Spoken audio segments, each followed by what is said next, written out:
Hey guys, welcome to Let's Talk. This week, I'm having a conversation with a good friend of mine, Delegate C.T. Wilson. CT is the Maryland House of Representatives delegate for our district here that includes Charles County. And CT and I have just had conversations over the years. His background, his experience, his training just really makes him someone that can really speak into this moment in our nation's history. So our first conversation, there are three conversations we're going to have, and our first conversation is going to be on what's going on in the internet, what's going on in these social media pages.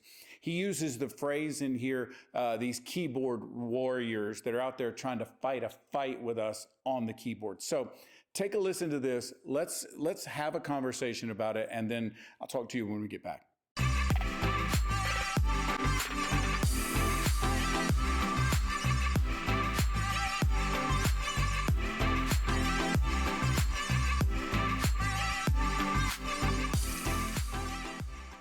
So CT, it's good to have you here. We've been friends at the church for a while now. We've had lunch together a couple times and talk every time you come into the church for as much time as we can grab. Right. And as we start this, just let me say, you're one of the most impressive people I know. Not just your arms, which are very impressive, but your career and the way you've built your life. I'm just thrilled to have you here. So today, let's talk. We've been discussing this. Let's talk about social media. You got some feelings on that? You get us started, and then let's have a conversation about that. Pastor, and again, it's always a pleasure to talk to you because you're one of the few people I can actually ask a question of and be able to rely on the answer. And this has been plaguing my mind as well as my soul because, I'm an elected official. Mm-hmm. And while I am not on Facebook more than once a year and I don't have a Twitter account that I know of, I've, of course, receive a lot of information from individuals. And I'm just noticing, like I said, when I was growing up, we couldn't listen to rock and roll because they said garbage in, garbage out. Right. Now, we laughed that off because, it was what it was. We were also younger. But I see now the impact of social media. It's way more than that rock and roll, rhetoric. And I've seen the hate-filled, just nonsense. And I call them keyboard warriors. There are a lot of people that will get on the keyboard and they will attack whatever they don't believe in. And it's never to provide, any good criticism or development. It really is an attack. And I've noticed that as a country, we're following these people now. Yeah. And it's hardly ever, keyboard warriors. It's almost not even a warrior because if they had to do it face to face, I don't think they would. And I use that very ironically, being a former combat soldier, having served my country. That is not meant to be respectful at all. It really is about these folks that have probably never, for the most part, the ones that I know of, have never done anything, nor sacrificed anything to make this country great. Right. What they do is they have opinions, and you'll hear me say again, everybody's opinion is valuable, but everybody's opinion shouldn't be valuable to everybody. Right. Meaning sometimes you just have to dismiss the lunatic fringe for what it is. Yes. But that's no longer the case because now many people find, I call it an echo chamber. Right.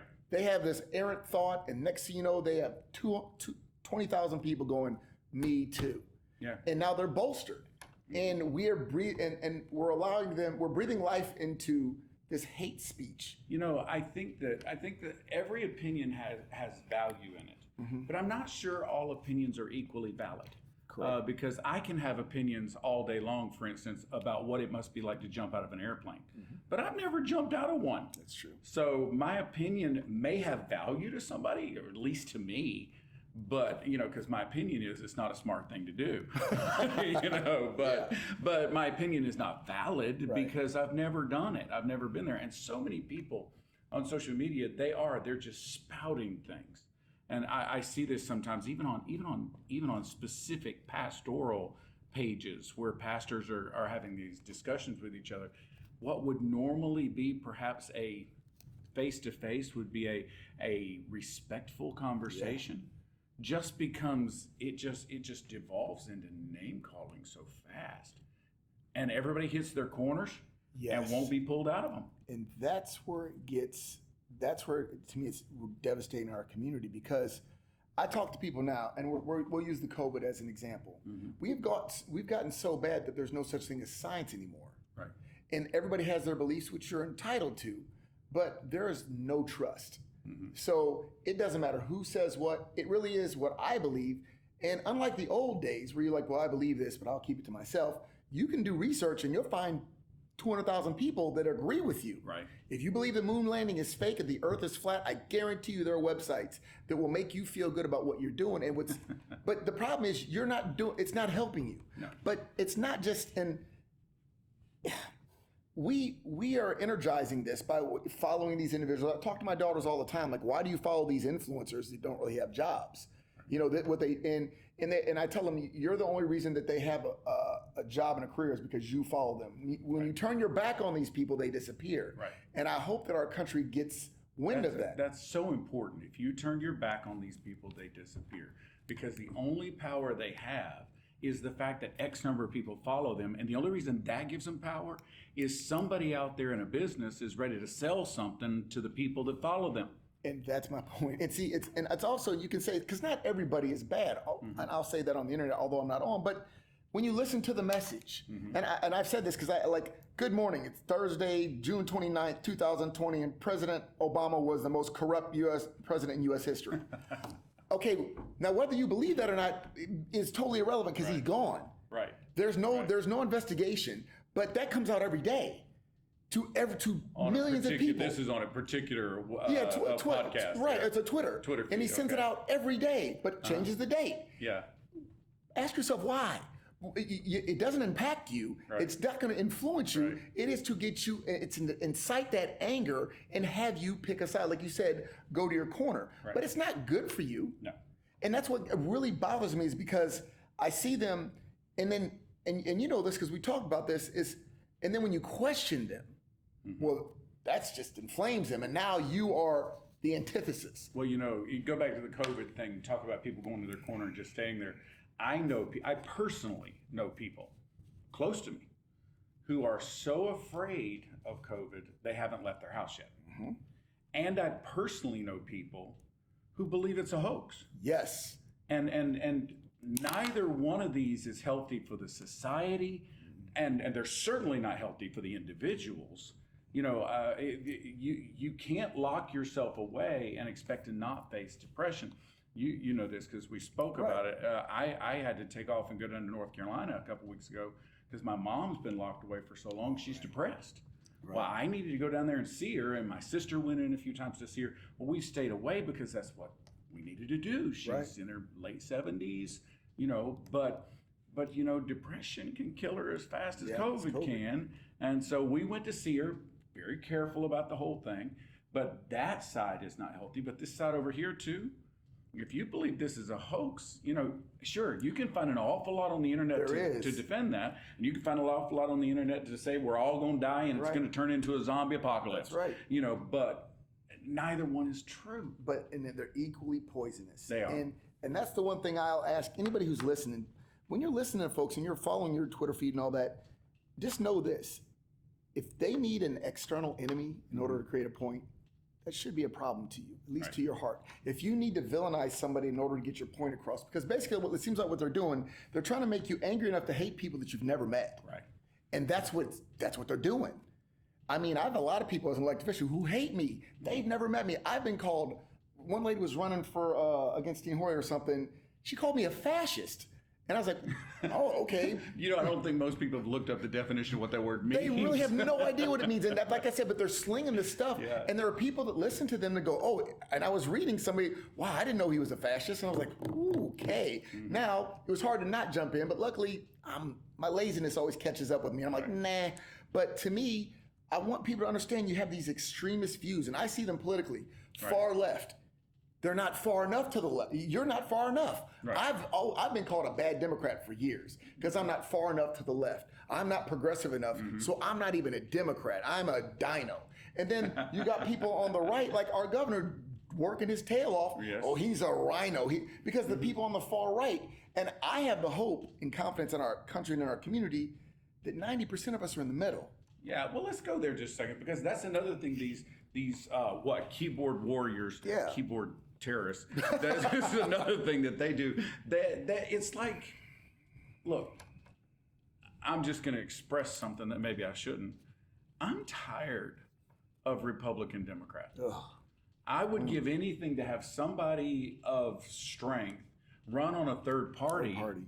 Just I don't talk politics a lot, okay? I know that. And I'm going to say something that I shouldn't say, but I'm going to say it just so I can flip off the two parties. I agree. I'm tired of it. I don't have to hate Democrats to be a Republican, and I don't have to hate Republicans to be a Democrat. And to be in office, it's infinitely worse because it's always, well, you can't vote for that. That's a Republican idea, but I said it's a good idea. Right. Or you can't be you can't agree with the party of Trump. Like, wow.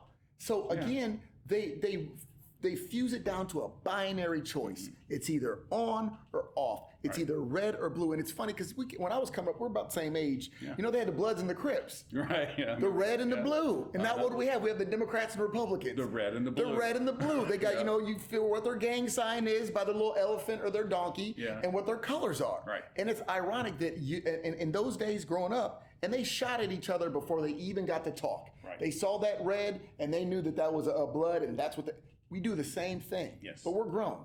Right. We're adults. We're in theoretically educated. Yes. And to me, I've just kind of had enough because that extremism, they force you to oversimplify a person down to a single subject. And in doing so, you dismiss their accomplishments, the things they've done, the things they will do. And many times you force them to a corner where they can't get out unless they're doing the same thing to you. Well, I'll give you a warning to any of your politician friends that want to listen. The church used to do this. You would dismiss somebody because they were Baptist or Presbyterian or not holiness or Catholic. You just dismiss them out of hand. Right. You dismiss them because they read the wrong version of the Bible. And well, I'll tell you when that started to break down is that the church is becoming viewed as irrelevant in society.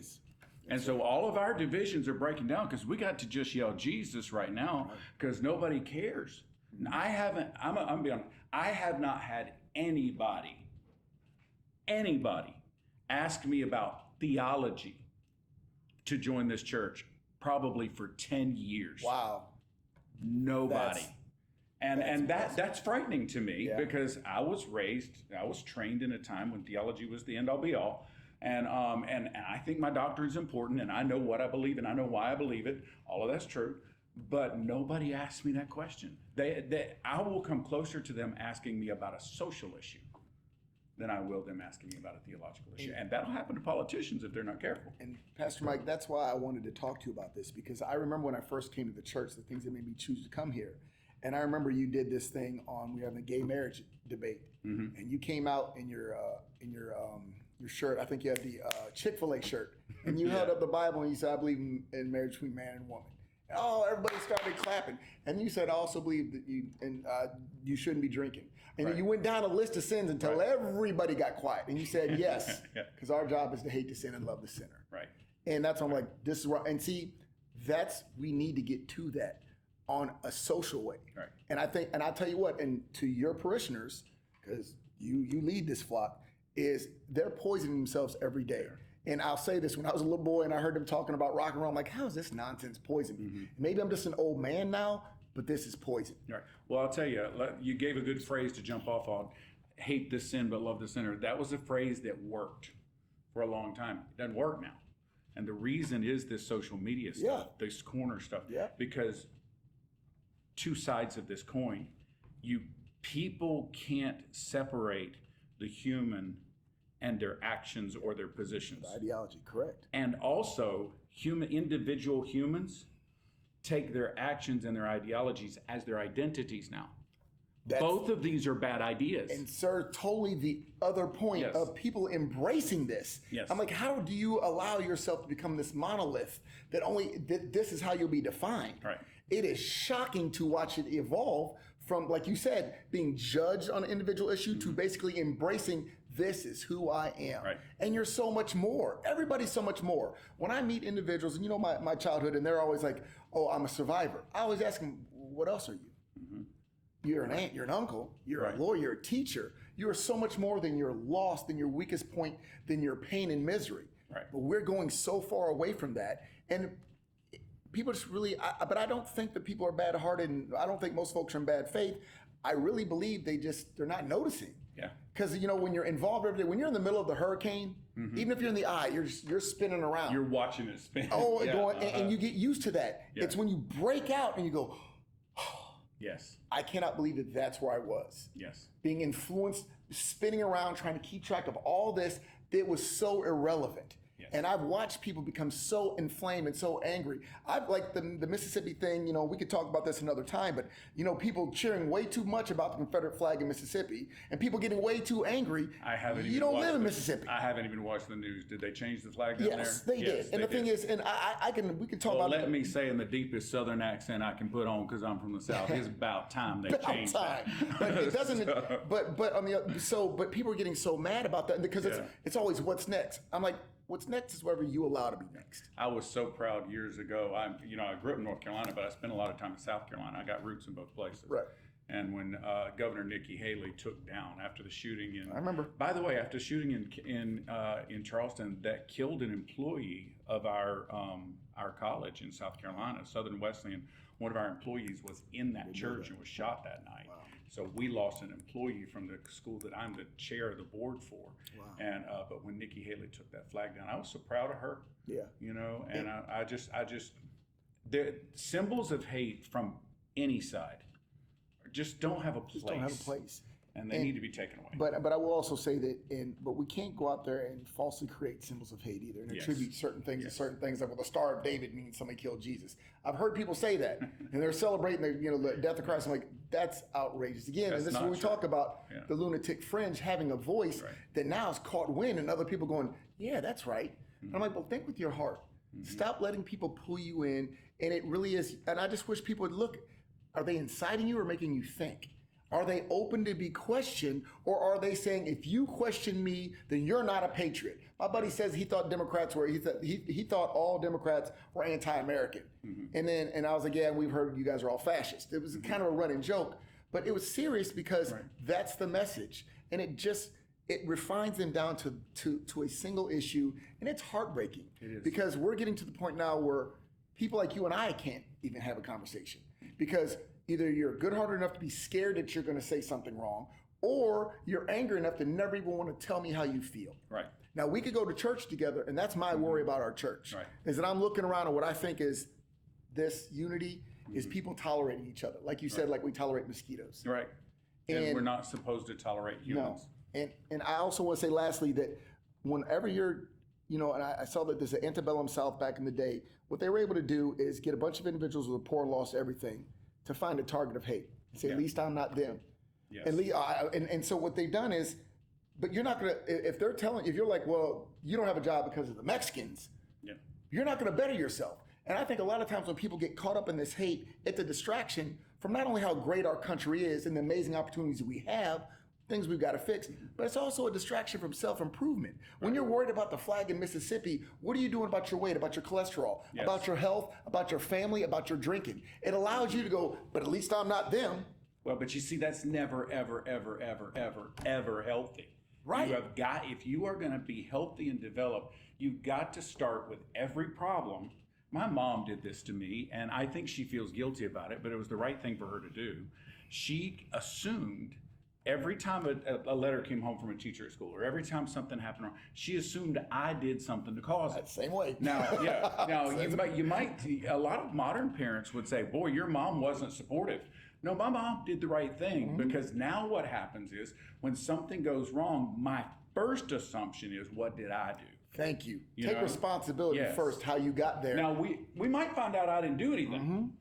We might find out it wasn't my fault. That's fine. Right. But if I don't start from what did I do, or what can I do, or what should I do? That's right. If I don't start there, I'm not going to make myself better. And what you have is those keyboard warriors. That's actually what happens. Yes. You are so fixated on what other people are doing that you don't like that you never look back on yourself. And I've reminded many of friends, well, one of my buddies was judging a young lady she wanted to date because, she wasn't black enough. She didn't claim her blackness. And I was like, well, we've been talking about tithing for 5 years now. And I'm not, but I never nag. I'm like, don't get distracted, boy. Lead by example. Do the right thing. Let her catch up if that's what you believe. But that's not what's happening. And that's why I really want to talk to you, bud, because to me, it's heartbreaking because I know we're better. I know the country that I fought for, that my friends died for, is full of a group that's much better than what the social media defines us, the media continues to push us, and politicians enjoy the acrimony. Right.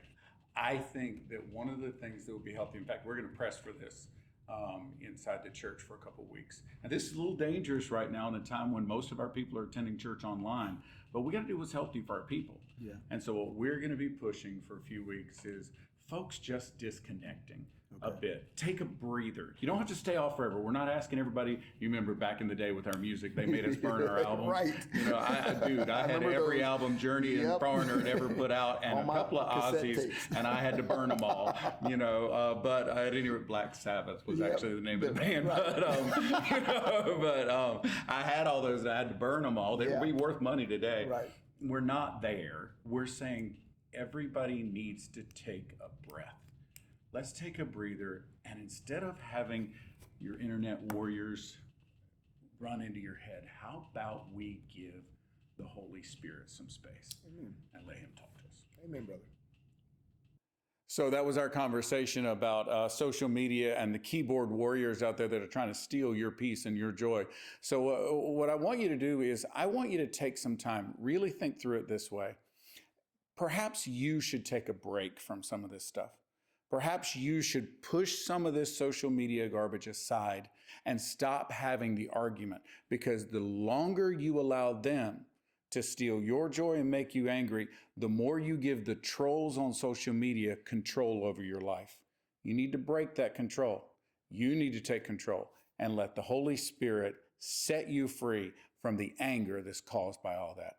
Hey, if today was helpful to you, I want you to share it, comment on it, like it, subscribe, all the things you can do to help us get this word out there, because we want to help people live a better life by looking at them and saying, Jesus is for you, so let's talk.